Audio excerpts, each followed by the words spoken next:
Sound check. Ayan, magandang umaga po sa bawat isa. And welcome po sa Sunday morning service dito sa Jesus Christ Baptist Church. Could you believe this is the last Sunday of October? Amen? Parang kailan lang ay first Sunday ng January. Pero ngayon is last Sunday of October. Tayo nagpapasalamat sa Diyos sa kanyang patuloy na kahabagan at biyaya. And purihin ang Diyos.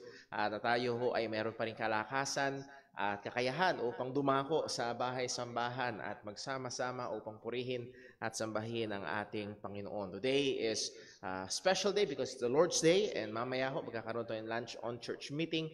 And then also, ang ating mga young people ay meron ding Joy Fellowship mamayang hapon at 1 month na lang, less than 1 month ay YouthCon na. So yung ating mga kabataan, pag-pray nating mabuti. And kung sino ho yung available. And by the way, kailangan ho pala natin ng sign-up sheet sa mga magiging available at pupunta rito sa November 27. Why? Kasi i-order rin ho na, isasama namin kayo sa bilang sa pagkain. Sa madaling salita. Mahirap. Ayaw namin na magsaserve lang kayo ng food pero wala kayong food. So muli, magkakaroon tayo ng sign-up sheet sa mga mag-volunteer na mag-serve this coming November 27 sa ating youth conference. So pag-pray ho natin yan, we're very excited. The first and greatest, yun yung tema ng youth conference, and that's pertaining to the commandment, the first and greatest commandment, that is to love the Lord our God with all our heart, with all our soul, with all our mind, with all our strength. Pero magpo-focus sa tatlo, heart, strength, and mind. Doon po-focus yung pag-aaral. Talagang mini-maintain natin yung ating mga youth conference ay very God-centered. Yung una is loving God, and then ngayon naman is nung una, living for glory. Yun pala, living for glory, for the glory of God, doing all for the glory of God. And then ngayon naman ay loving God. So pag-pray ho natin ang mga bagay na yan, and we are very, very excited. And then also, next Sunday, first Sunday, meron tayong Lord's Supper, and magkakaroon tayo ng change of schedule sa second service, maging sa ating mga kasama online.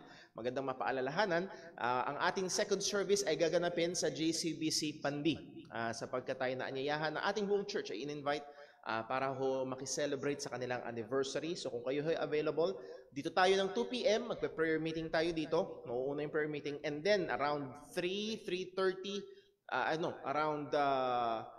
around 3, pupunta na tayo doon sa Pandi at doon tayo join sa worship service nila and celebration din ng kanilang anniversary. So it will be somewhat a longer day than usual, so you can make plans sa bagay ho na yun. The best na siguro, magbaon tayo ng tanghalian para dito na lang tayo sa church mananghalian, pahinga ng konti, and then prayer meeting, and then punta tayo doon. So that's just a recommendation. So lahat, nawa na yun ay ipag-pray po natin. So we have a very full-packed 2 weeks na nakaharap po sa atin. Tayo magsimula sa ating gawain na first part, ang ating Sunday School.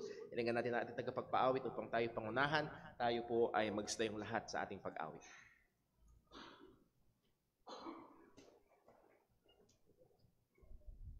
Magandang umaga po sa ating lahat.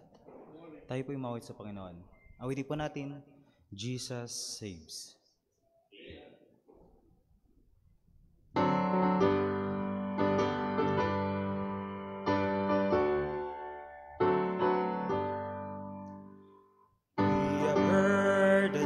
Sound, Jesus saves, Jesus saves. Spread the tidings all around. Jesus saves, Jesus saves. Bear the news to every lad. Climb the steeps and cross the waves. Onward is our Lord's command. Jesus saves, Jesus saves. Walking on the rolling tide, Jesus saves, Jesus saves. Tell to sinners far and wide, Jesus saves, Jesus saves.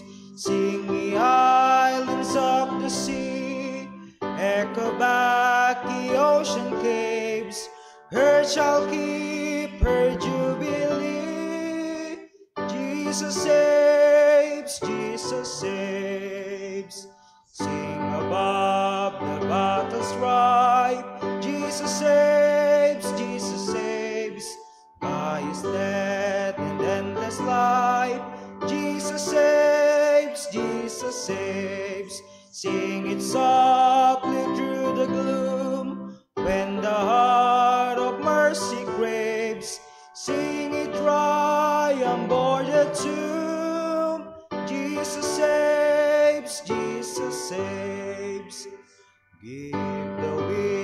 a mighty voice. Jesus saves, Jesus saves. Let the nations now rejoice. Jesus saves, Jesus saves. Shout salvation full and free. Highest hills and deep escape. This our song of victory. Jesus saves, Jesus saves. Magsipo na pong lahat. Amen. Purihin pong pangalan ng Panginoon. And I hope habang inaawit natin yan ay umaalingaw-ngaw sa inyong kaisipan ang ating napag-aralan. Solus Christus. That means Christ alone. Jesus Christ alone saves. At tayo ho'y nagpapatuloy sa ating serye ng pag-aaral on the 5 solas of the Reformation. And ito rin ho yung guiding truths and principles dito sa Jesus Christ Baptist Church. Kung meron kayong kopya ng ating brochure, ay makikita nyo ho na handun yung what we teach primarily. Hindi ito lamang, pero ito yung 5 main truths and guiding truths ng ministry at mga katuruan dito sa Jesus Christ Baptist Church. Pinag-aralan natin pinakauna ay ang Sola Scriptura. Pinag-aralan natin ang Solus Christus or Scripture alone, Christ alone. Last week, linapos natin yung Sola Gratia, that is grace alone. Ngayong linggong ito ay ating pag-aaralan. Sisimulan ang Sola Fide, and that is faith alone. Ba't natin binibigyan? At bakit laging may alone? I hope na sa atin hong pag-aaral, nakita niyo yung importansya. Bakit dinidiinan natin yung word na alone? Sapagkat maraming grupo ng pananampalataya, sasabihin nila Bible, pero may plus. Sasabihin din nila Christ, pero may plus. Sasabihin nila grace, pero you can merit. Totally contradictory. And then sasabihin nila by faith, pero may dagdag. So that's why nandun yung emphasis natin sa word na alone. At sa ating pag-aaral, hingin natin ang tulong ng Panginoon. Let us pray. Panginoong Diyos, aming Ama sa langit, aming pinupuri at pinapasalamatan ka. Salamat, O Diyos, as we have sang, truly Jesus saves, and we have been saved. Kami ay iniligtas mo sa pamamagitan ni Kristo Jesus lamang. Salamat, Panginoon, sa katotohanan ito at ito'y sapat na rason. Ano man ang aming kalagayan, ito'y sapat na rason upang kami ay magpuri, magpasalamat, magalak, O Diyos, sa iyo, Panginoon, sa iyong kabutihan, sa iyong biyaya, sa iyong pagmamahal sa amin. Salamat, O Diyos, sa katotohanan na walang makakapaghiwalay sa amin sa iyong pag-ibig na sa amin ay nagligtas. At ngayon sa dining ito, as we try sa biyaya mo, as you have commanded us, na lalo kaming lumalim pa sa pagkaalam ng iyong katotohanan, nawa pagpalain mo ang aming pag-aaral. Ikaw rin po, O Diyos, ang patuloy na magtama, mag-alis ng mga maling paniniwala, at ngayon din, O Diyos, magbigay sa amin ng liwanag sa mga pag-aaral na ito, at hindi lamang kami maging tagapakinig, kundi maging tagatupad ng iyong mga salita. At lahat ng ito, O Diyos, ay maging kaluwalhatian sa iyong pangalan. Dalangin namin ito sa ngalan ng aming Panginoong Hesukristo. Amen. So, again, anong ibig sabihin ng Sola Fide? Faith alone. Faith alone. So, right now, meron na kayong 4 na sentences na alam in Latin. Those are Latin. Sola Gratia, Sola Fide, Solus Christus, and then Sola Scriptura. That's complete Latin sentences. Nevertheless, anong ibig sabihin? We are saved by faith alone. Yun ang ibig sabihin. Hindi ibig sabihin yan na pag meron kang sakit, faith lang, hindi ka napupunta sa doktor. No, that's not what we mean sa ating pag-aaral.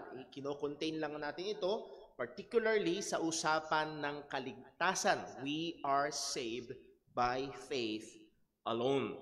Balik-aral ho tayo. Meron na tayong natapos. Una, yung Sola Scriptura or Scripture alone. What do we mean by Scripture alone? Ang Biblia lang ang pangunahin at pinakamataas na otoridad natin. Again, we do clarify, merong mga ibang otoridad na nilagay ng Diyos. Actually, marami sa atin ang boboto bukas ng mga otoridad.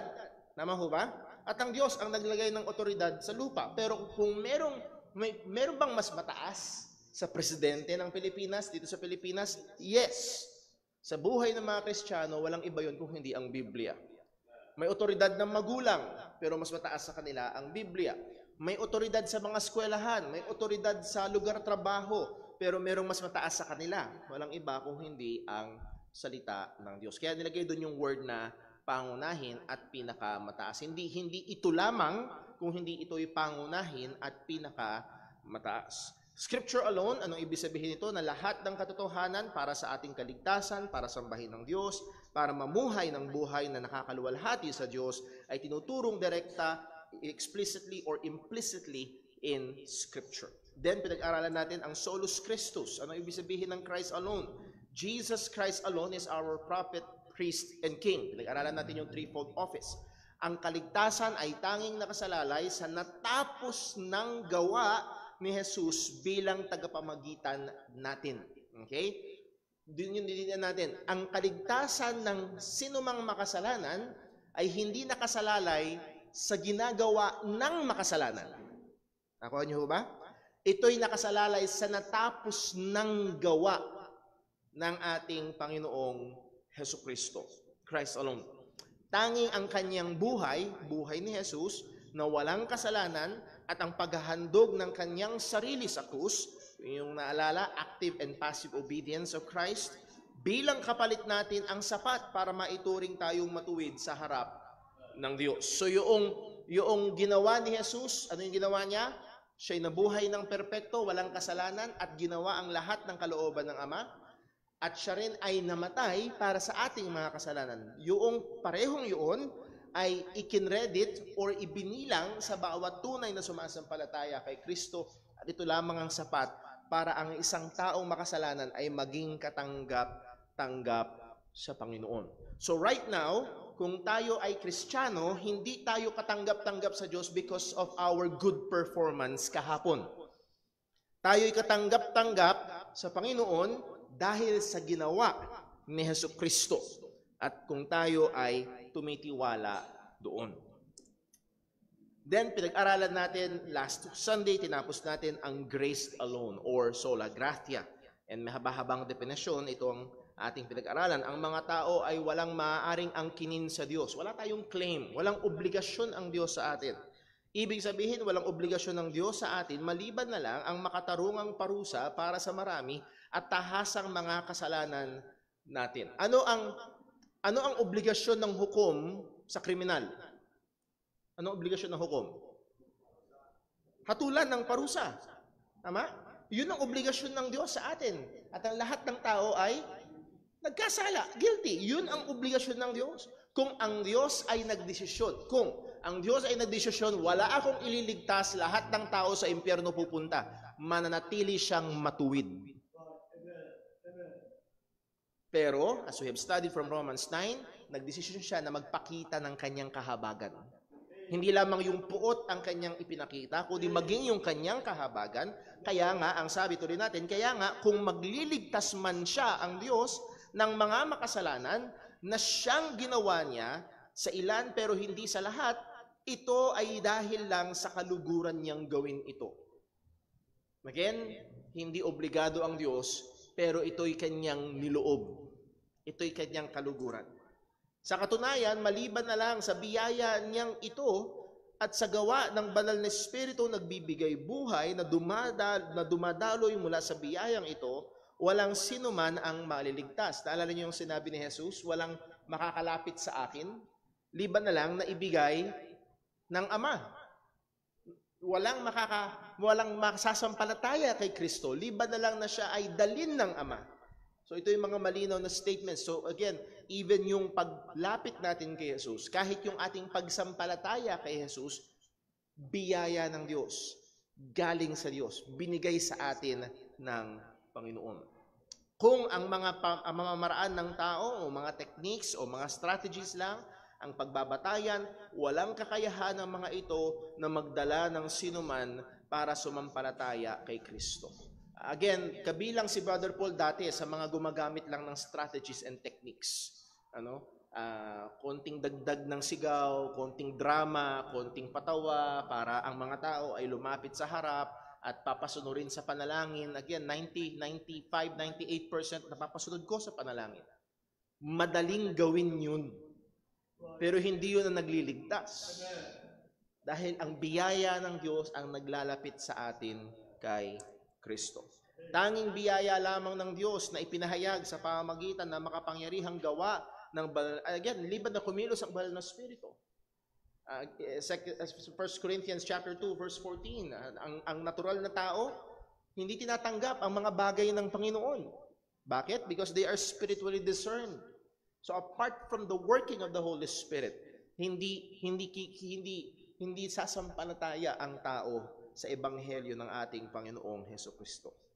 So makapangyarihang gawa ng banal na Espiritu ang makapagdadala sa atin kay Kristo at siyang makapagpapalaya sa atin mula sa pagkaalipin sa kasalanan at babangon sa atin mula sa kamatayan tungo sa espiritual na buhay. So muli, lahat ng ito, biyaya lamang ng Diyos. Kung ikaw ngayon ay Kristiyano, kung ikaw ngayon ay mananampalataya ng Ebanghelyo, lahat ng yun ay biyaya ng Diyos. Kung ikaw ay nagsisi sa iyong kasalanan, nampalataya kay Kristo, napakinggan mo ang Ebanghelyo, at kung napakinggan mo ang Ebanghelyo, binuksan ng Diyos ang puso mo, lahat ng yun ay gawa ng Diyos. Hindi tayo karapat-dapat. Hindi tayo karapat-dapat. Wala tayong merito, wala tayong claim sa Diyos. So lahat ng ito ay biyaya ng Panginoon. So when we say by grace alone, all of our salvation ay biyaya lamang ng Panginoon. At isa sa mga mahalagang punto, if salvation is by Christ alone, then it is by grace alone and vice versa. Kung sa pamagitan lamang ni Kristo, therefore, ito'y biyaya lamang ng Diyos. Kung ito'y biyaya ng Diyos, ito'y sa pamagitan lamang ni Kristo. Hindi pwedeng paghiwalayin. Ephesians 2 verse 8, for by what?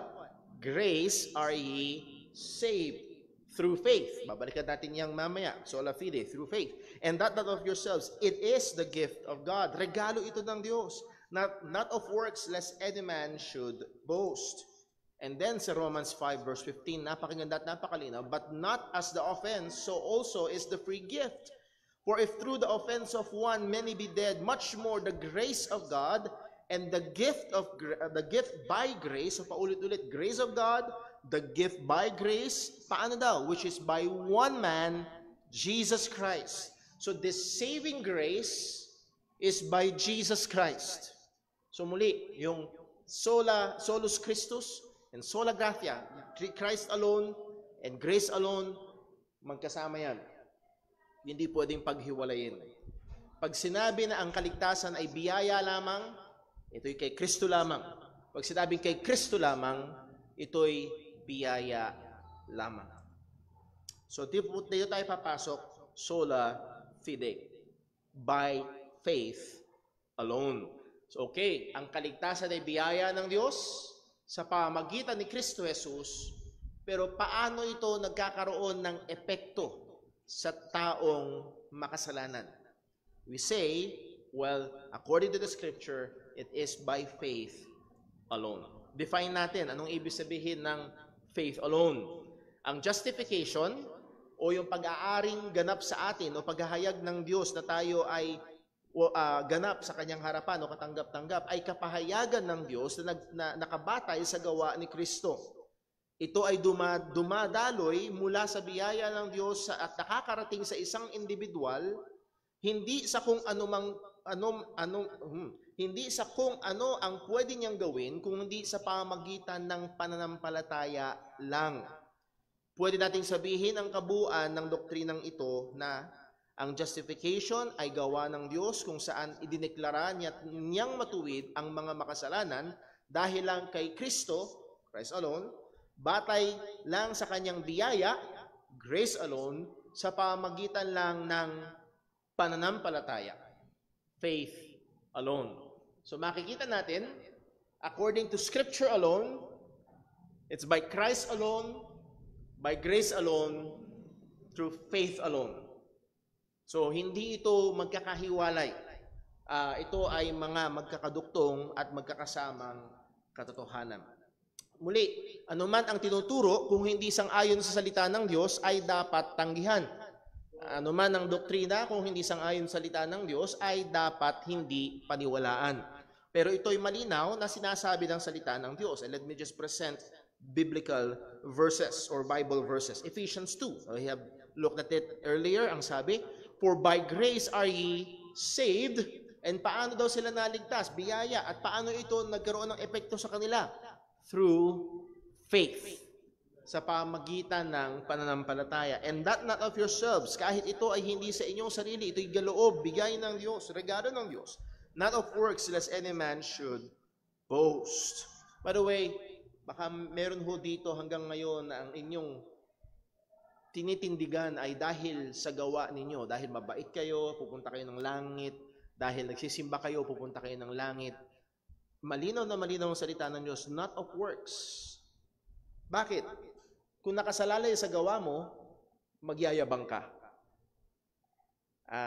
Sinabi ko na ho yung halimbawa dati. Kung pabaitan ng pagpunta sa langit, which is, yun yung madalas na paniniwala ng maraming tao. Pag pabaitan at nagkita-kita tayo sa langit, paano ka naparating dito? Pambihira, wala akong absent sa church. Ikaw, paano ka nakarating dito? Yung kayamanan ko, dinonate ko. Ikaw, paano ka nakarating dito? Hindi ako perpekto, pero nung may masasagasa ang bata, binuwis ko yung sarili kong buhay para is-save. Kanya-kanyang pataasan. Mga kapatid, sa Biblia, kaya tayo makakarating sa presensya ng Diyos dahil lamang sa Kanya na napako sa krus at muling nabuhay. Ang sabi ni Jesus, walang makakaparoon sa Ama, kundi sa pamamagitan ko. So kung narito ka ngayon at ang inaasahan mo ay yung paring sarili mong kabutihan dahil ako ay at baka sakali kang tanggapin ng Diyos, walang pag-asa doon. Not of works. Bakit? Ito ay magdadala ng kayabangan. At sa harapan ng Diyos, walang makapagyayabang. Acts 16:30, nung may nagtanong sa mga apostol and brought them out and said, Sirs, what must I do to be saved? Anong kinakailangan kong gawin upang maligtas? Anong tugon nila? And they said, believe. Believe. At yung believe dyan, na hindi lang basta, alam mo yun, maniniwala ka ba na si Stephen Curry nakascore ng 41 points kahapon? Well, maniwala ka, dahil totoo nangyari. Pero yung believe dyan is have faith. At yung faith, as we will study this morning, ay merong components. Hindi lang basta, okay, naniniwala ako. Kundi merong napakahalagang elemento ang pananampalataya. So, pag-aaralan natin yan. Pero ang tugon ng mga apostol ay ito, believe on the Lord Jesus Christ. At ano mangyayari? And thou shalt be saved. Hindi sinabing believe and join this group, join this religion. Hindi sinabing believe and then magpakabait ka, believe and then sumunod ka para ka maligtas. No. Ang sabi, manampalataya ka sa Panginoong Jesus at maliligtas ka. Thou shalt be saved and thine house. Ang effect niyan, ang implication niyan, hindi dahil nanampalataya yung tatay, save na yung buong pamilya. No. If thine house will also believe, they will be saved. John 3:16, pinaka-pamilyar na verse sa marami. For God so loved the world that He gave His only begotten Son, that whosoever what? Believeth. Sino mang, by the way, again, kung naalala yung pag-aaral natin dati, hindi yan one time, long ago and far away, kung hindi in the present tense. Sino mang hindi sumampalataya, kung hindi sumasampalataya. Okay? Because true faith is a persevering faith. Nagpapatuloy na pananampalataya. So hindi ito desisyon long ago and far away na 20 years ago tinanggap mo si Jesus. No, ang usapan, hanggang ngayon ba sumasampalataya ka kay Jesus? Ang totoong pananampalataya, tuloy-tuloy. At ano mangyayari? In Him should not perish but have everlasting life. John 3 pa rin, verse 36, He that believeth on the Son, what? Hath everlasting life. And he that believeth not the Son shall not see life, but the wrath of God abideth on him. Yung nananampalataya daw sa anak, kay Kristo, ay mayroong buhay na walang hanggan. Ngunit kung pipiliin mong baliwalain si Jesus, hindi ka makakakita ng buhay, kundi ang puot ng Diyos ay mananatili sa iyo. Romans chapter 5 verse 1, therefore being what? Justified by faith. By faith. We have peace with God through our Lord Jesus Christ. Meron tayong kapayapaan sa Diyos sa pamamagitan ni Kristo, being justified by faith. Romans chapter 4 verse 3. For what saith the scripture? Ano bang sabi ng Biblia? Paano naligtas si Abraham? Abraham believed God and it was counted unto him for Righteousness, nanampalataya si Abraham. At siya'y dineklara, tinuring na matuwid ng Panginoon. Now to him that worketh not is the reward reckoned not Now to him that worketh is the reward not reckoned of grace but of debt. Kung sa pamamagitan ng works, hindi biyaya. Utang. Halimbawa, sino man ditong may negosyo, may nagtatrabaho sa inyo, nagtrabaho. Meron kayo ngayong utang or obligasyon na bayaran sila. Hindi na grace yun. But, sabi dyan, but to him that worketh not, but believeth on him that justifieth the ungodly, his faith is counted for righteousness. Again, dinidiinan, faith, by faith, by faith. Pag tinuloy natin yan sa verse 6, even as David. Ganon din daw ang ibig sabihin ni David. Pag nabasa nyo sa Psalm, yung sinabi ni David, David also described the blessedness of a man unto whom God imputed righteousness without works. Yun daw, pagiging mapalad ng isang tao na ibinibilang ng Diyos ang katwiran na walang gawa. So, hindi nakabatay sa gawa ng tao.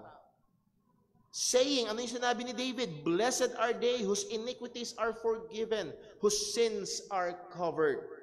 Mapalad yung kasalanan mo ay napatawad. Mapalad ka kung napatawad ang kasalanan mo. And then verse 8, blessed is the man to whom the Lord will not impute sin. Mapalad ka na hindi ibibilang sa iyo ng Diyos ang iyong kasalanan. Bakit? Pag ibinilang ng Diyos o hinatulan ng Diyos ang ating kasalanan, lahat tayo mapaparusahan. Lahat ng tao pupunta sa impyerno. Walang exemption. Pero paano? Paano? Kung babalik tayo sa verse 3, by faith. Verse 4, by faith. Pagdating sa verse 6, ang sabi ni Apostol Pablo, yun yung sinasabi ni David. Ang tanging paraan para hindi ka parusahan sa iyong kasalanan. Ang tanging paraan para tayo mapatawad at maligtas, it is by faith. So again, how? By faith alone. Romans 3 verse 21. But now the righteousness of God without the law is manifested, being witnessed by the law and the prophets. Muli, hindi ito bagong doktrina. Merong mga Bible teachers na nami-mishandle ang salita ng Diyos na akala nila sa lumang tipan, by works, sa bagong tipan, by grace through faith. No. No. Okay? Walang maliligtas by works, kahit anong tipan pa.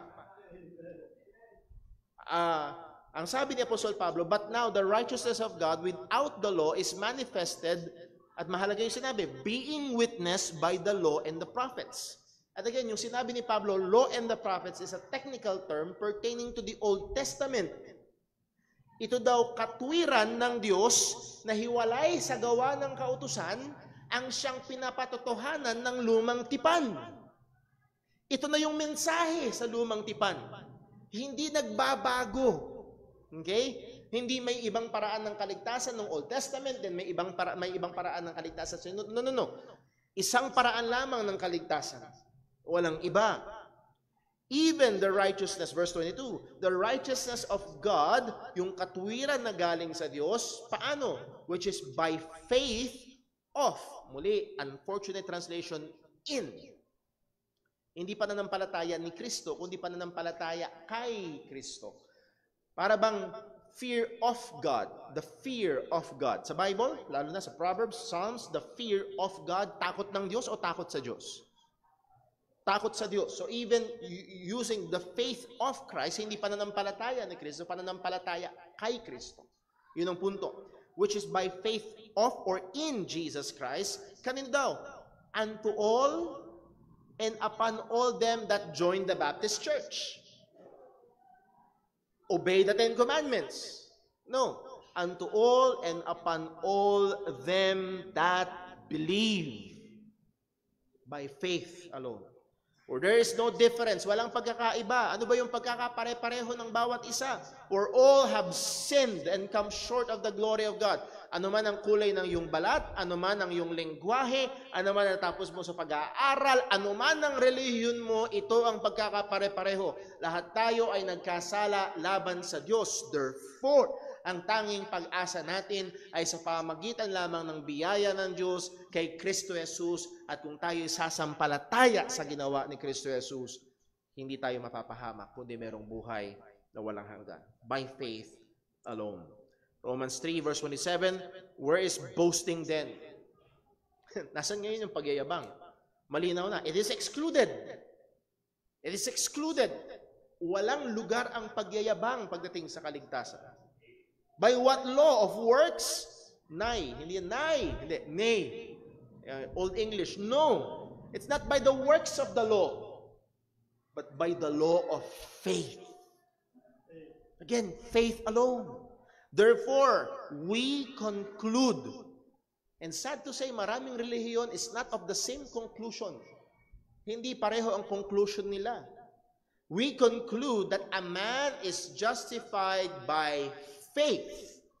At niliwanag niya, without the deeds of the law. Kung naalala niyo ho, may pag-aaral tayo last time na pinuntahan natin na Acts 15, na kung saan may mga Hudyo na nagtuturo na manampalataya ka kay Jesus, pero kung hindi ka magpapatuli, hindi ka maliligtas. Okay na nanampalataya kay Jesus, pero kailangan mong sundin ang kautusan. Yun yung ginagawa nila. Christ plus. Pero dito niliwanag, therefore we conclude that a man is justified, how? By faith alone, without the deeds of the law. Is he the God of the Jews only? Ito ba'y para sa mga Hudyo lamang? Hindi. Is he not of the Gentiles? Answer, yes, of the Gentiles also. So, hindi magkaiba ang kaligtasan para sa mga Hudyo at Hentil. Hindi. Muli, may mga magtuturo dyan sa palipaligid, online, na ang kaligtasan sa mga Hudyo ay iba, ang kaligtasan sa mga Hentil ay iba. No, it's the same. Yes, of the Gentiles also, seeing it is one God, which shall justify the circumcision. Sino yun? Mga Hudyo. How are they justified? By faith. And uncircumcision, sino yun? Mga Gentiles. Tayo ba? Meron bang Hudyo dito? Taas ang kamay? Lahat tayo ay Hentil. Uncircumcision, how are we justified? Through faith. So Gentiles, by faith. Jews, by faith in the Lord Jesus Christ. By faith alone. Note, in the salvation experience of a person, faith is the first conscious response of the sinner to the saving gospel of Christ. Kung naalala niyo ho, some time ago, pinag-aralan natin sa soteriology, ang mga gawa ng Diyos sa ating kaligtasan, nandun yung pag-elect ng Panginoon, nandun yung effectual calling, nandun yung regeneration, lahat ng ito ay gracious actions ng Diyos sa makasalanan that the object may not be initially aware of or conscious of. Maaaring hindi ka aware. Sabi nga ni, I believe si Spurgeon nagsabi, lahat tayo nung naligtas, akala natin tayo ang humahanap sa Diyos. Akala natin tayo no, tayo yung nawawala, tayo ang hinanap. Hindi tayo ang umabot sa Diyos, siya ang umabot sa atin. Pero akala natin nung una, tayo. Pero ito yung conscious response ng tao, na ang Diyos ang nagbibigay ng pananampalataya at yung taong binigyan ng pananampalataya ay sasampalataya kay Kristo. This is the first conscious response ng makasalanan sa Ebanghelyo. Now, mahalaga, the means by which people in the Old Testament and New Testament got saved is the same. Binanggitan natin kanina, didiinan natin ulit ngayon. It is by faith.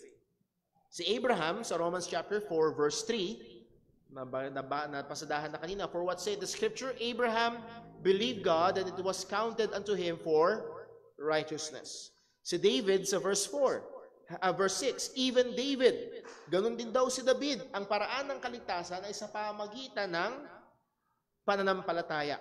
Hindi magkaiba ang kaparaanan. Even as David also described the blessedness of the man unto whom God imputed righteousness without works, saying, blessed are they whose iniquities are forgiven and whose sins are covered. Blessed is the man unto whom the Lord will not impute sin. And then pagdating sa atin, sa bagong tipan, kung napansin niyo ho, Abraham, nasaan yan? Nasa lumang tipan. Si David, nasaan siya? Nasa lumang tipan. Parehong by faith. Pagdating sa atin sa bagong tipan, New Testament believers, pagdating sa Romans chapter 4, same chapter, verse 23, now it was not written for his, tinutukoy dyan na si Abraham, for Abraham's sake alone, that it was imputed to him, but for us also, maging sa atin din. At nung sinabing us, sino yung us? Kasama si Pablo na isang Hudyo, at yung mga taga-Roma na sinusulatan niya, at yung church sa Rome ay composed ng Jewish and Gentile believers. Verse 25, who was, Verse 24, but for us also, to whom it shall be imputed if we believe on him that raised up Jesus from the dead, who was delivered for our offenses and was raised again for our justification. So that's the gospel. Kung sino man ang sasampalataya sa ebanghelyo ay maliligtas. So ang pinupunto lang ho natin, lumang tipan, bagong tipan, it is by grace through faith. Now, para mas makita ho natin, naglagay ako ng table. Si Abraham, before the law, kailan dumating ang kautusan? Dumating ang kautusan kay Moses sa Mount Sinai. Binigay ang kautusan. So bago si Moses, si Abraham, before the law, paano siya naligtas? Sa ayon sa Romans 4:3, by grace through faith. Si David, kailan nabuhay si David? During the law. Under the law. Okay? Paano siya naligtas? By grace through faith. Romans chapter 4, verse 6 to 8. Well, us, in the New Testament, church age. Okay? Iwasan natin yung minsan sa yung dati ang tinuturo sa amin, age of grace. No. Kasi malinaw na sa lumang tipan, it's by grace. So it's a church age. Even in the church age, how? By grace through faith. So mula sa simula hanggang sa dulo, walang makakarating sa langit by works. It's by grace through faith. Maliwanag po ang salita ng Diyos. Muli, kung meron man ho naririto na sa inyong kaisipan ay pupunta kayo sa langit dahil mabait kayo. O hindi ko sinasabi mabait ako, hindi lang ako ganun kasama. Minsan may mga ganung tao, hindi lang ako ganun kasama. Ay, hindi ako perfecto, Brother Paul, pero hindi naman. Well, again, yun yung mahirap na akala mo mababa ang standard ng Diyos. Tatanggap siya sa langit ng hindi perpekto? Bigyan ko yun na example, si Adan at si Eva, nasa hardin, nasa perpektong kalagayan. Ilan ang kasalanan nila? Isa. Ano ginawa ng Diyos? Ay, isa lang naman eh. Tuloy lang. Ano ginawa ng Diyos sa isang kasalanan? Pinalayas. Minsan ang problema, masyadong mababa ang tingin natin sa Diyos. Akala natin tatanggap siya ng hindi perpekto. Kaya nga muli, ito yung pagkakapare-pareho natin, for all have sinned and come short of the glory of God. That's why the only way, ang tanging paraan para sa mga makasalanang kagaya nating lahat is by grace through faith in Christ alone. Yun lamang ang paraan ng kaligtasan. Now, as we have said kanina, minsan nai-interchange sa Bible yung word na faith and believe. At pag tinranslate sa Tagalog, faith, pananampalataya, believe or belief, paniniwala. O basta maniwala ka lang. At minsan, yung salitang maniwala, at even kahit yung word na faith, ay medyo hindi natin nakiinawaan kung anong ibig sabihin. So what is saving faith? Paalala lang ho, meron kasing faith na hindi nakapagliligtas. Merong faith na walang kabuluhan. As Paul said, kahit napakinggan na ang totoong ebanghelyo, pero hindi pa rin ligtas. Ang sabi niya sa 1 Corinthians 15:1, moreover, brethren, I declare unto you the gospel which I preach unto you. So ito yung gospel na pinangaral ko sa inyo at ngayon inuulit ko, dinideclare ko ulit sa inyo. Pinapaalala ko sa inyo yung gospel na ipinangaral ko dati.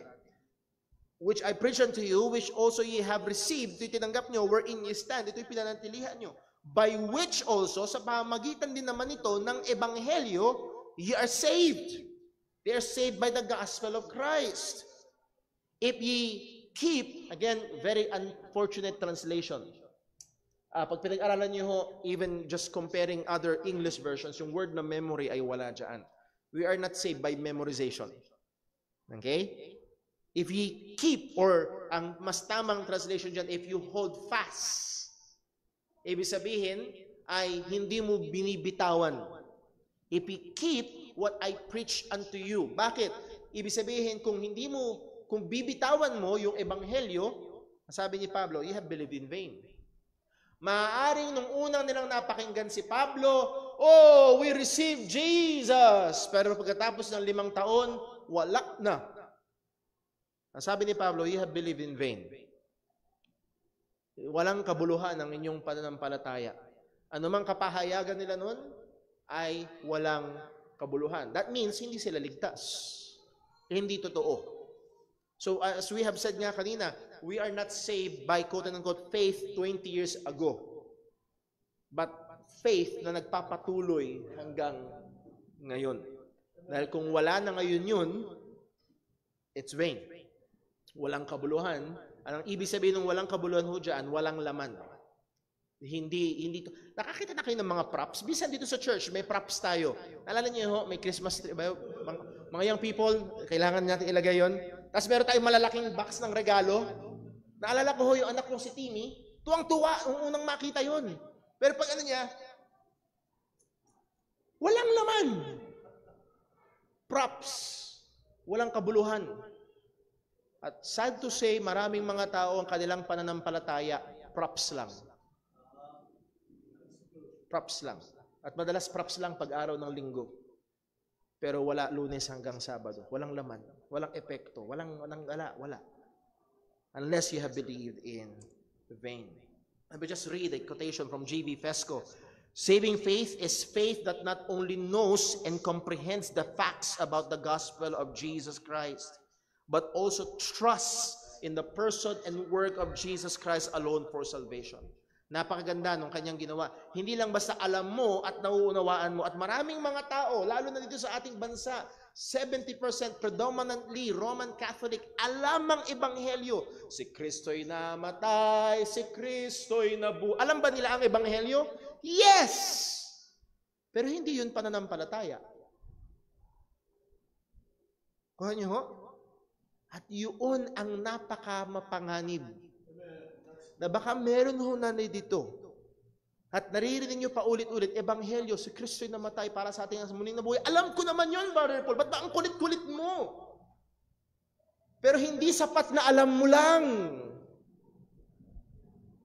Dapat nagtitiwala ka. Nakuha niyo ho? Muli, nagkaroon ako ng bagong example. Dati, yung nakausap ko sa Pampanga, ang lagi kong example. Ngayon naman, yung nakausap ko sa Vikings. Sabi ko sa kanila, ate, si Kristo ang tagapagligtas, tama? Opo, si Kristo ang tagapagligtas. Ngayon, pag tinanong ko kayo, paano kayo pupunta sa langit? Susunod ako. Susunod ako sa mga utos niya. Ate, hindi niyo nakikita magkakontra. Si Kristo ang tagapagligtas, pero para maligtas, alam niya, si Kristo ang tagapagligtas. Alam niya na si Jesus ay namatay at muling nabuhay. Pero para pumunta siya sa langit, ang tiwala niya ay nasa sarili. Susunod ako, gagawa ako, magpapakabait ako, mananalangin ako, tutulong ako. Wala kay Kristo, na kay ako. So, pwedeng mangyari, at yun yung napakalaking panganib. Kahit na linggo-linggo nating naririnig ang gospel, alam natin, pero wala doon ang iyong tiwala. So, kailangan talagang suriin ang sarili. Kung kayo nga ay nasa pananampalataya.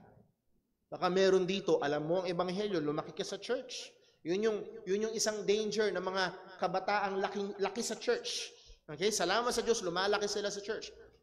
Yung iba, lumalaki ng pagganon sa church. Pero, They endanger, alam lang nila.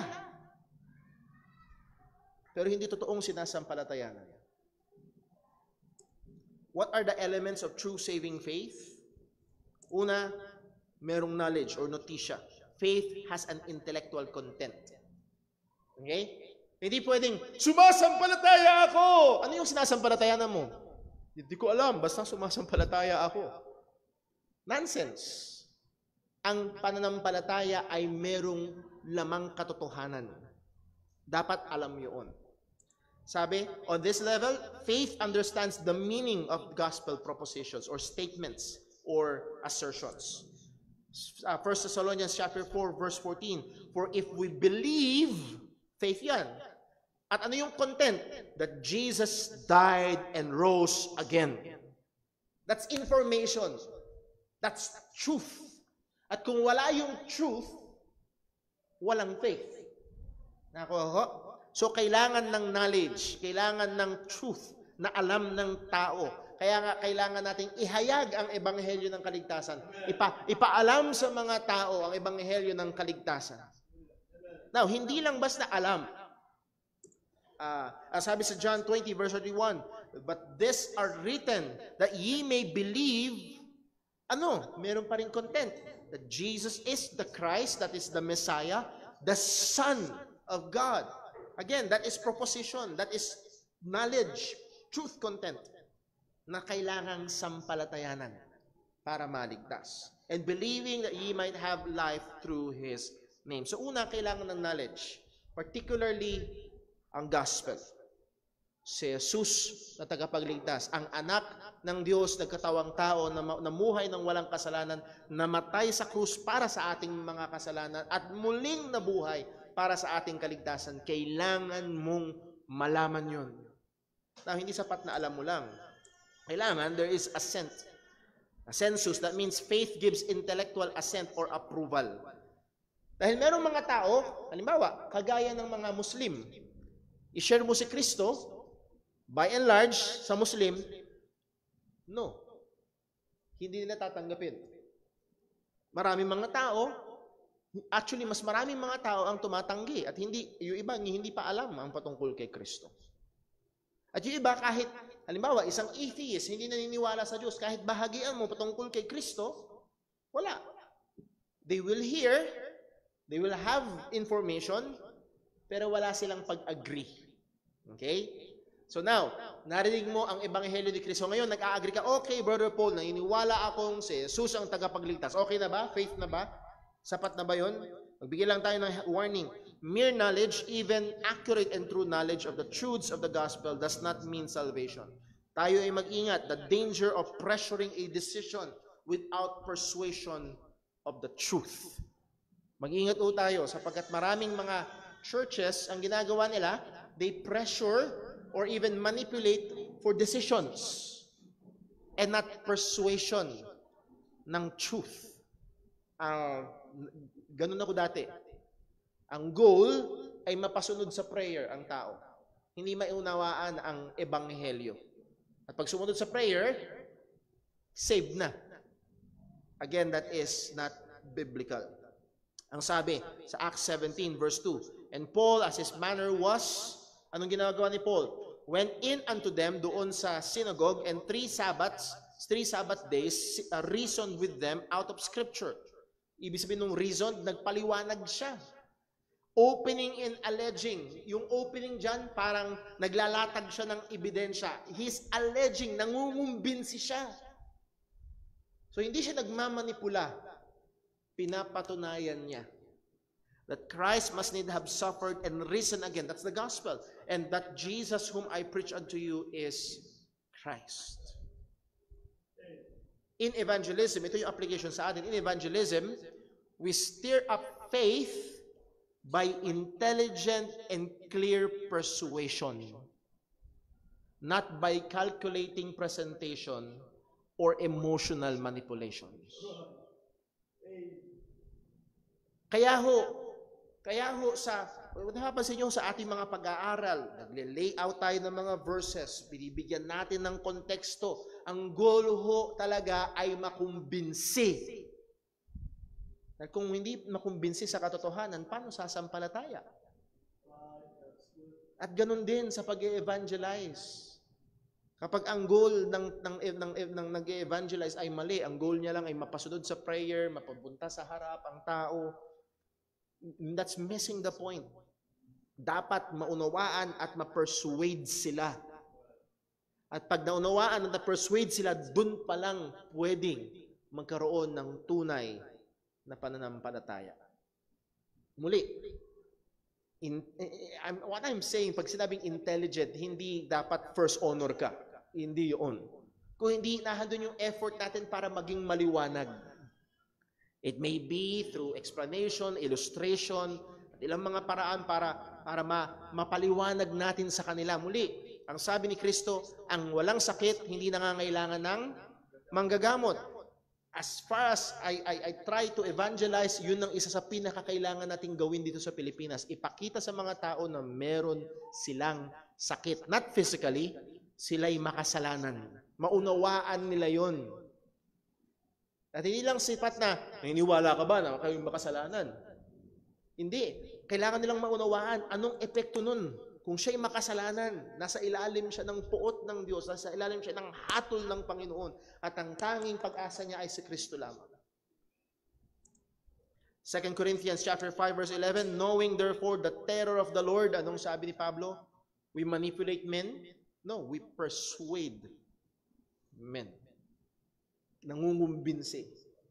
We are made manifest unto God, and I trust also are made manifest to your conscience. And then lastly, ito yung maraming, kung saan marami ang kulang. Dito yung kulang sa marami, sorry. Ito yung kulang sa marami. Trust. Maraming Pilipino may knowledge ng gospel. Yes? Maraming Pilipino may assent sa gospel. Hindi nila kinukondo, naniniwala akong si Jesus ang tagapagligtas. Pero sad to say, maraming Pilipino, walang tiwala. Walang tiwala. Ang tiwala nila ay nasa ibang mga bagay. Again, nasa sariling gawa, nasa relihiyon, at kung ano-ano pang mga ritual. No. Kailangan ng tiwala ay na kay Kristo.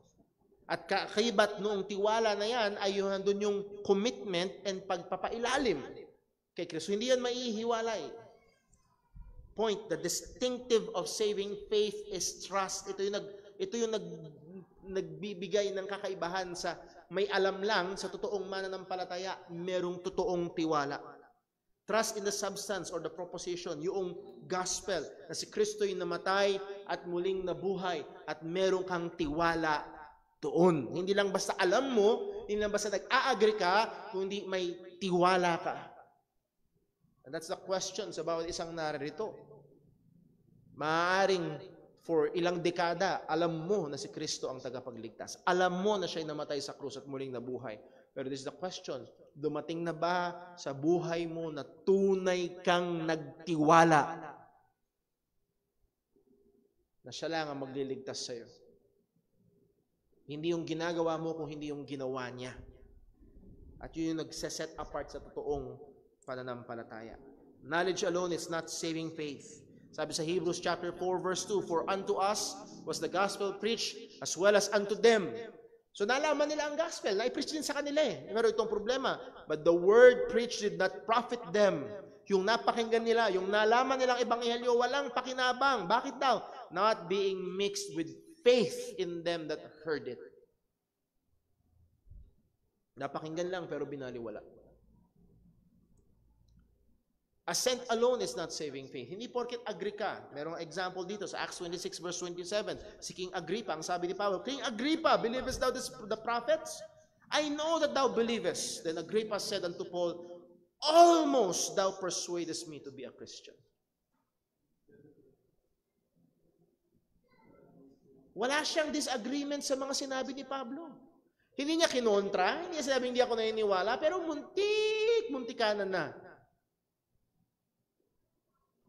And I hope, sa bawat isang naririto, hindi almost. I hope you are fully persuaded sa ebanghelyo ng ating Panginoong Jesucristo. Point, the offer of the gospel calls a person to trust in Christ as Lord and Savior. Yun yung pagsampalataya sa Ebanghelyo. Hindi lang basta alam mo, hindi lang basta agree ka. Dapat tunay na nagtitiwala ka. Acts 16:30, and brought them out and said, Sirs, what must I do to be saved? And they said, believe on the Lord Jesus Christ, and thou shalt be saved. Romans chapter 4 verse 20, magandang halimbawa ni Abraham.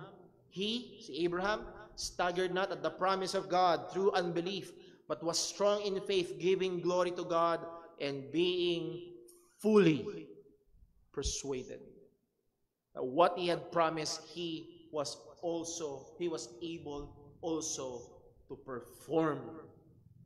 Andoon yung tiwala na yung pinangako ng Diyos, gagawin ng Diyos. Andun ba yung tiwala mo kay Kristo na yung ginawa niyang pagbabayad ay sapat para kagawing katanggap-tanggap sa Panginoon? Philippians 3:7, napakagandang halimbawa ni Pablo. At sa akin, isa ito sa madalas kong ginagamit na maghahalimbawa. Ano bang ibig sabihin ng pagsampalataya kay Kristo? Sabi ni Pablo, pagkatapos niyang i-enumerate yung mga credits niya, and Hebrews of obedience to the law, ay Pharisee, so on and so forth. So talagang napakatindi ng mga credits ni Pablo, pero sabi niya, tinuring ko yung dumi. But what things were gained to me? Itong points ko, itong pogi points ko, what things were gained to me, those I counted loss for Christ. Yea, doubtless, and I count all things but loss for the excellency of the knowledge of Christ Jesus my Lord, for whom I have suffered the loss of all things, and do count them but dung, that I may win Christ. Muli, this is not the first time na sinasabi ko ito. Please notice sa bandang dulo, kung hindi mo ituturing na dumi, yung mga points mo, kabutihan mo, pagsisimba mo, pagpe-pray mo, kabaitan mo, pagtulong mo sa kapwa, pagiging masunurin mong anak, kung hindi mo yung ituturing na dumi, walang kwenta para ka maligtas. Ang sabi ni Pablo, that I may win Christ. Hindi mo pwedeng makuha si Kristo. Hindi mo pwedeng ihalo si Jesus sa iba. It's all of Christ or nothing. Ang sabi niya, ito yung pagtiwala kay Kristo and be found in Him, not having mine own righteousness. Pag tumayo ako sa harapan ng Diyos, ang pag-asa ko ay hindi yung sarili kong katwiran. Ang pag-asa ko ay yung katwiran, hindi yung of the law, but that which is through the faith in Christ, the righteousness which is of God by faith. Yung katwiran galing sa Diyos. Yung katwiran na bigay ng Diyos sa pamagitan ng pananampalataya kay Kristo. So pag tinanong mo si Pablo, anong tangi niyang pag-asa? Si Jesus lamang. Si Jesus lamang. Dahil siya ay nanampalataya kay Jesus. Hindi basta alam lang niya, kundi yun lang ang inaasahan niya. Nakuha niyo yun? Yun lang ang inaasahan niya. Hiwalay dito, impyerno si Pablo. Hiwalay dito, impyerno tayong lahat. Wala tayong pag-asa. Hiwalay kay Kristo, hiwalay sa Ebanghelyo. Yun lang ang pag-asa ko, yun lang ang pag-asa ng bawat makasalanan. Now, itong tanong, meron ka bang tiwala doon? Yun lang ba ang pag-asa mo? Yun ang ibig sabihin ng pananampalataya sa Ebanghelyo. Hindi sapat na alam mo lang. Hindi sapat na alam mo lang. Maaaring agree ka pa, pero yun lang ba ang tiwala mo? Yun lang ba ang pag-asa mo? Kung hindi, wala ka sa pananampalataya. Let me just end here. Sabi ni Wayne Grudem, in addition to the knowledge of the facts of the gospel and approval of those facts, in order to be saved, I must decide to depend on Jesus to save me. Hindi lang basta alam ko, kung hindi consciously titiwala ako kay Kristo. Hindi ka pwedeng basta, ay, nagulat ka, Kristiyano na pala ako. No. Consciously titiwala ka kay Kristo. In doing this, I move from being an interested observer of the facts of salvation and the teachings of the Bible to being someone who enters into a new relationship to Jesus Christ as a living person. This definition emphasizes that saving faith is not just a belief in facts, but a personal trust in Jesus to save me. Kaya relasyon talaga, hindi lang basta impormasyon. So muli, ikaw ba ay tunay ng ligtas by faith? Hindi lang basta alam mo o agree ka, kundi meron kang tunay na tiwala kay Kristo. At kung meron kang tunay na tiwala kay Kristo, ito'y isang buhay na relasyon sa Kanya. Let me end here sa lesson natin ngayong umaga. So, tatapusin natin, Lord willing, next Sunday. Baka meron hong may tanong. Ayun, urgent job.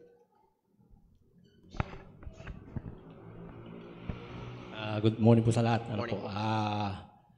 Pagkatapos po natin maligtas sa pamamagitan lang ng pananampalataya, ay yung mga kautusan po, ano pa ba ang gagawin natin dito? Babaliwalain po ba natin ito? Baka akalain ng iba, naligtas na tayo, pananampalataya yung mga kautusan. Baka sabihin, binabaliwala natin. Okay, thank you very much po. Meron pa ba kasunod? Yun lang po. Brother, paano sa verse? Switch natin para makita yung verse. Ephesians chapter 2. Puntahan natin Ephesians chapter 2, verse 8. Ephesians chapter 2, verse 8. For by grace are ye saved through faith, and that not yourselves, it is the gift of God. Verse 9. Not of works, lest any man should boast. Malinaw. By grace, through faith, ang salvation. Okay? Pagdating sa verse 10, pagkatapos sabihin na by grace through faith, not of works, lest any man should boast, sa verse 8 and 9, pagdating sa verse 10, for we, yung mga ligtas by faith, are His workmanship created in Christ Jesus unto what? Unto good works. So we are not saved by good works, but we are saved to do good works. Malaking pagkakaiba ho yun. Okay? So hindi pwede na yung mga tumatangan sa by grace through faith alone ay magbabaliwala sa paggawa ng mabuti at pagsunod sa kautusan. Kundi mas magiging seryoso sa paggawa ng mabuti at pagsunod sa kautusan. Hindi para maligtas, kundi dahil iniligtas.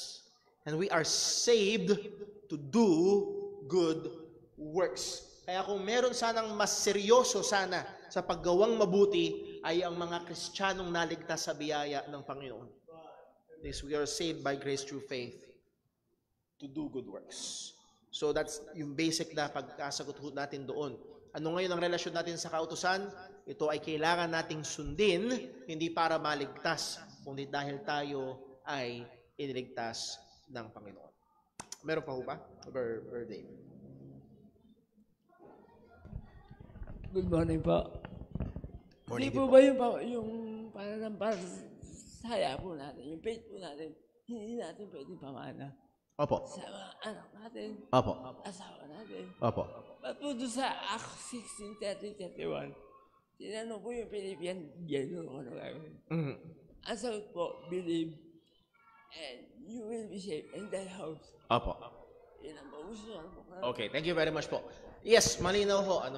Kung pupuntahan natin sa John 3:16, pakiano lang, John 3:16, ang pananampalataya ho ay individual. Ang kaligtasan ho ay individual. Hindi ito na ipapamana. For God so loved the world that He gave His only begotten Son, that whosoever, sino man na sumasampalataya. At ang isa sa gusto ko lang putuhin dyan, nandun yung individuality. Unto all, kanina nabasa natin, unto all and upon all them that believe. So pag ang mas maganda palang verse ay Romans 1:16. Sorry po. Dapat doon pala muna. Romans 1:16. For I am not ashamed of the gospel of Christ, for it is the power of God unto salvation to everyone that believeth. Bawat sumasampalataya. So nandun yung individuality ng pananampalataya. So now, as we have said, yung malilinaw na talata sa Biblia ay dapat gamitin para magbigay liwanag sa mga bagay na tingin natin ay parang may kalabuan. Paano yung sinabi sa Acts chapter 16, verse 30 hanggang 31, believe on the Lord Jesus Christ and thou shalt be saved and thine house. So therefore, ang application nito, pag hindi natin disregard yung mga verses na kagaya nito, yung tatay ay manampalataya, maliligtas. at kung yung kanyang sambahayan ay mananampalataya, maliligtas din. Now, ang isang bagay na pwede ho nating ano ho doon ay yung malaking epekto ng kultura noong panahon na yon. Dahil nahandun yung matinding, paano bang sasabihin? Matinding pangunguna ng mga ama ng tahanan. Okay? Sa kanilang buong tahanan. Para bang yung pananampalataya ng ama ay tatanganan ng kanilang buong pamilya. Nahandoon yung idea noon. Kung pag binasa nyo mula lumang tipan hanggang bagong tipan, merong emphasis sa headship ng mga ama ng tahanan. Hindi ibig sabihin na hindi individual ang kaligtasan. Kaya ho ngayon, napakalaking problema yung pag binasa nyo sa social media, yung mga magulang na nagmamagaling na supposed to be Kristiyano daw, na sasabihin nila, babayaan ko yung anak ko na hanapin niya yung pananampalataya. No! Ang sabi ng Biblia, Deuteronomy chapter 6, turuan natin, ibigay natin sa kanila ang katotohanan. Muli, at mas malaki ang, humanly speaking, mas malaki ang tsansa na ang mga anak ng mga mananampalataya ay manampalataya din. Sa exposure nila sa gospel at sa testimony, hopefully, good testimony ng mga magulang. So, muli, ang ano ho noon kung paanong sa Acts chapter 10, yung sambahayan ni Cornelius, sa bawat isa rin sa kanila ay nanampalataya. So, hindi siya isa lang and then tangay-tangay niya yung kanyang buong sambahayan, kundi bawat individual sa sambahayan ay kailangang magsisi at manampalataya sa Ebanghelyo. Yun ho yung, again, we take the totality ng katuruan ng salita ng Diyos at hindi isang talata lamang. Thank you very much po. May question po. Good morning po. Itong tanong ay siguro kung hindi pa panahon para sagutin o di kaya baka kulang sa oras, ay pwede mo namang pagpaliban pero kailangan ko itanong. Mayroong mga sumasampalataya, ayon sa Bible, mayroong mga sumasampalataya namumuhay sa liwanag ng salita ng Diyos, umaasang ligtas, pero pagdating ng araw ng Panginoon, naiwan. Meron pang mga nangangaral sa ngalan ng Panginoon, nagpapalayas pa ng mga demonyo, gumagawa ng mga kamanghamanghang mga bagay, higit sa mga ginagawa natin ito, ay ginagawa nila sa ngalan ng Panginoon. Pero sabi ng Panginoon, hindi ko kayo kilala, kayong mga gumagawa ng kalapastanganan, magsilayo kayo sa akin. So bakit ganun? Samantalang ang sabi, whosoever believe should not perish. These people believe the gospel, claim to have faith in the gospel, try their best to live by the word of God. Nangangaral pa nga, soul winner, preachers in the name of God. Pero hindi rin ligtas. Naiwan din pagdating ng rapture. So, okay. Siguro ho, kung maalala nyo ho, may mga previous na tayong pag-aaral about how to have assurance ng ating kaligtasan at hindi ho malabo ang salita ng Diyos. Kung gusto nyo hong personal na pag-aralan, read the book of 1 John. Maraming sinasabi si John doon na ito ang katangian ng ligtas, ito ang katangian ng hindi ligtas. At ang sabi ni John, malinaw, these things I have written unto you that ye may know that ye have everlasting life. Na kayong sumasampalataya. So para magkaroon ng assurance, so possible na magkaroon ng assurance ng salvation. That's we have studied, yung assurance ng salvation is a subjective blessing ng salvation. That is, we grow in our assurance. At minsan, nagdi-deep down, ibig sabihin, may time na nagdududa ka, ligtas nga ba ako? Hindi dahil duda ka sa Ebanghelyo, kundi dahil mayroon ka nakikitang depekto sa buhay mo bilang nagpapakilalang mananampalataya. Now, possible ba magkaroon ng assurance? Yes. Ang sabi ng salita ng Diyos, sabi kay Peter, make your calling and election sure. So it can be, you can be sure. Pero kagaya ng tanong, merong mga tao na akala nila sure na sure sila. Okay? Na sila ay ligtas. Muli, ang pwede lang masabi natin doon, sapagkat hindi totoo ang kanilang pananampalataya.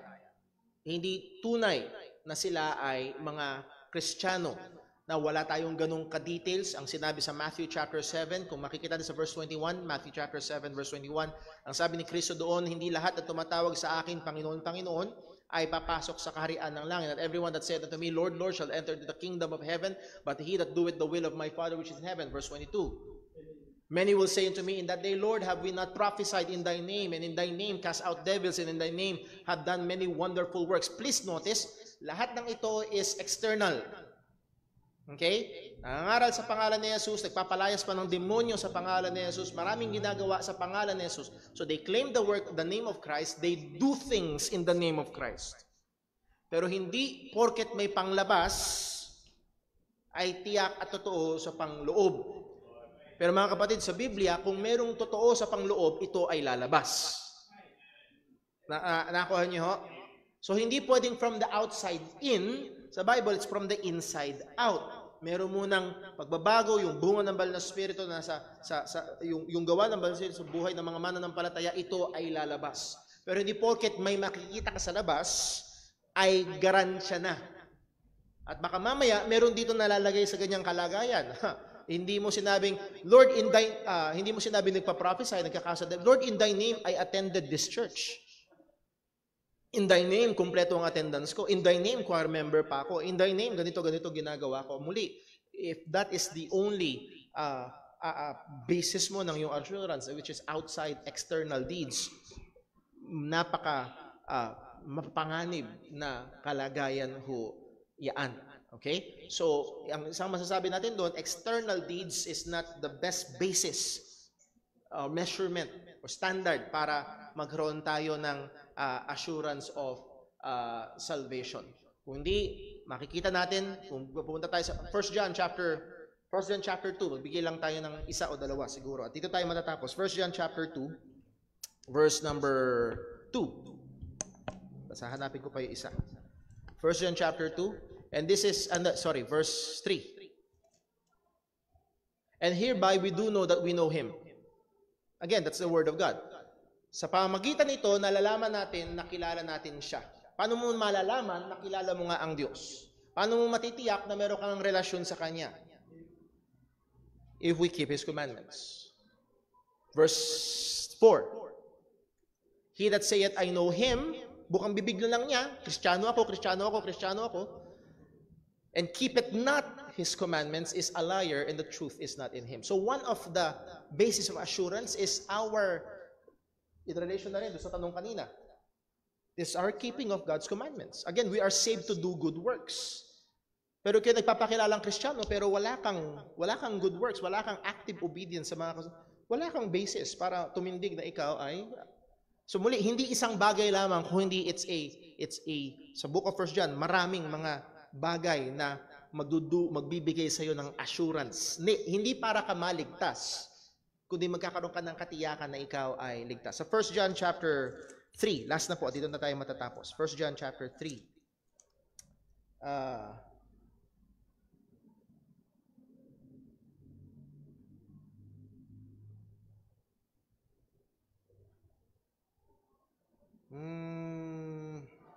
Ayun lang, hinahanap ko yung ano. Sa chapter 4 na lang, mas maliwanag yata. Chapter 4, verse number 6. Medyo mahaba-haba, pero medyo mas kita ko dito. Verse 6, we are of God. At yung word na we dyan, particularly ay ang mga apostles. He that knoweth God, heareth us. So hindi ito mga pastor, at may mga pastor na nagmi-misuse niyan. Kung ikaw ay ligtas, makikinig ka sa pastor. No. May mga pastor na, be very careful. Yung us dyan is pertaining to the apostles, revelation bearers ng Panginoon. Dahil nung panahon pa man din ng mga apostol, may mga nagpapanggap na. Okay? Verse 6, we are of God, he that knoweth God heareth us, and he that is not of God heareth not us. Sa madaling salita, yung sino man nagke-claim na Kristiyano pero walang pakialam sa salita ng Diyos, dinedenay ang mga katotohanan ng salita ng Panginoon. Maaaring lumaki siyang quote-unquote nasa Kristiyanong relihiyon, pero hindi siya Kristiyano. Tuloy natin ang basa. Beloved, verse 7, Let us love one another, for love is of God. Everyone that loveth is born of God and knoweth God. Ano yan? Let us love one another. Dahil yun daw pinanak ng Diyos, kilala ang Diyos, at anong sagot yan? Verse 8, he that loveth not knoweth not God. Muli, hindi isa lang. Sapagkat pag tinindig lang natin, si John ang nagsasabi, hindi isa lang, si John ang nagbigay. Pag inilagay mo lang sa isa, at doon lang yung assurance, lalagpak. Dahil papalya at papalya ka doon. Papalya at papalya tayo doon. Pero ito ay, paano bang salita? Ano bang tamang salita? Hindi naman contribution. Ito ay binubuo ng iba't ibang elemento na kung saan ang Kristiyano ay patuloy na lumalago sa iba't ibang aspeto. At tayo ay lumalago sa ating assurance ng salvation. With that, let's pray.